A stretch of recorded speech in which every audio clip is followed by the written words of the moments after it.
എല്ലാവർക്കും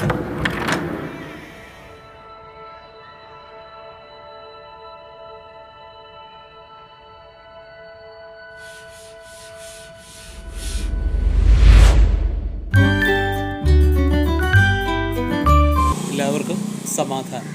ഞാനിന്ന് ഫേസ്ബുക്കിലും യൂട്യൂബിലൊക്കെ പരിചയപ്പെട്ടു ഒരു വീഡിയോ ഇങ്ങനെ കിടന്ന് കറങ്ങുന്ന പല പല വ്യക്തികൾ പല പല ചാനലിൽ കൂടിയും പല പല ഫേസ്ബുക്ക് അക്കൗണ്ട് വഴിയും ഒരു വീഡിയോ ഇങ്ങനെ കിടന്ന് പതറുകയാണ്. വളരെ സെൻറ്റിമെൻറ്റ്സ് ആയിട്ടുള്ളൊരു വീഡിയോ ആണ്. എനിക്ക് സുവിശേഷ വേല ചെയ്ത് കൊതി തീർന്നിട്ടില്ല. നാളെ മുതൽ ഞാനൊരു ഇവാഞ്ചലിസ്റ്റ്, പാസ്റ്ററല്ല. കാരണം ഇവർ സമ്മതിക്കത്തില്ല.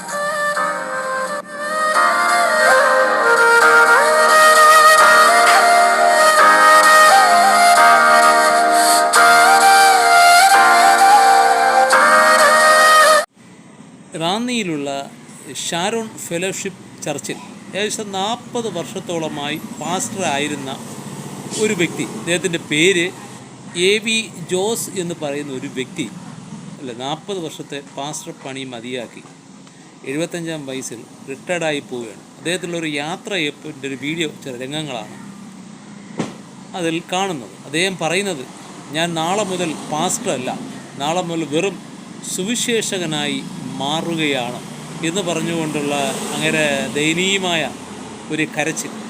അതിന് അതേ രീതിയിൽ സെൻറ്റിമെൻറ്റ്സ് ആയിട്ടുള്ള ബാക്ക്ഗ്രൗണ്ട് മ്യൂസിക് കൊടുത്ത് പലരും ഇങ്ങനെ യൂട്യൂബിലും ഫേസ്ബുക്കിലൊക്കെ അടിച്ച് പരത്തുകയാണ്.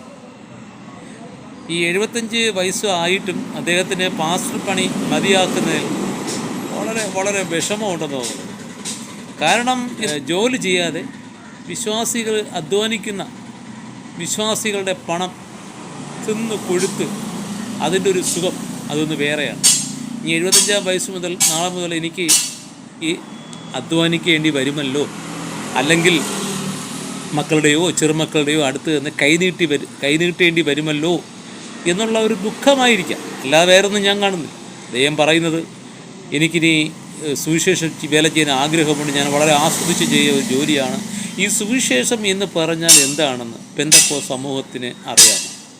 പെന്തക്കോസ്തുകാർ പറയുന്ന സുവിശേഷം എന്നുള്ള യേശുക്രിസ്തുവിനെ പറ്റി പറയുന്നത്, യേശുക്രിസ്തുവിനെ അങ്ങ് ഉയർത്തി കാണിച്ച് യേശു അതാണ് ഇതാണ് ആനയാണ് ചേനയുടെ മൂടാണ് എന്നൊക്കെ പ്രചരിപ്പിക്കുന്നതാണ് സുവിശേഷം എന്നുള്ളതാണ് പെന്തക്കോസ്തുകാരുടെ ഉപദേശം. ശരിക്കും ബൈബിൾ പ്രകാരം സുവിശേഷം എന്ന് പറഞ്ഞാൽ എന്താണ്? സുവിശേഷം എന്ന് പറഞ്ഞാൽ ബൈബിൾ വായിക്കുന്ന ഒരു വ്യക്തി, ഒരു സഭയുടെയോ ഒരു വ്യക്തികളുടെയോ അഭിപ്രായം കേൾക്കാതെ സ്വന്തമായി ബൈബിൾ വായിച്ച് മനസ്സിലാക്കി കഴിഞ്ഞാൽ ഒരു വ്യക്തിക്ക് മനസ്സിലാക്കാൻ കഴിയുന്നത് സുവിശേഷം എന്ന് പറഞ്ഞാൽ ഒരു പാപിയായ മനുഷ്യനോട് നീ ഒരു പാപിയാണെന്നും നീ പാപിയാവാനുള്ള കാരണം നീ ദൈവത്തിൻ്റെ കൽപ്പനകൾ ലംഘിക്കുന്നു, അതായത് ന്യായപ്രമാണത്തിൽ കൂടിയും പ്രവാചക പുസ്തകങ്ങളിൽ കൂടിയും ദൈവം കൽപ്പിച്ച കൽപ്പനകൾ, ദൈവം ചെയ്യരുത് എന്ന് പറഞ്ഞ കൽപ്പനകൾ നീ ചെയ്യുകയും ചെയ്യണം എന്ന് പറഞ്ഞ കൽപ്പനകൾ ചെയ്യാതിരിക്കുകയും ചെയ്യുന്ന ഒരു രീതിയെയാണ് ദൈവകൽപ്പന ലംഘനം എന്ന് പറയുന്നത്. ആ ദൈവകൽപ്പന ലംഘനമാണ് പാപം. അത് ഒരു മനുഷ്യനെ ബോധ്യപ്പെടുത്തി കൊടുക്കുക എന്നുള്ളതാണ് സുവിശേഷത്തിൻ്റെ 1-ാം ഘട്ടം.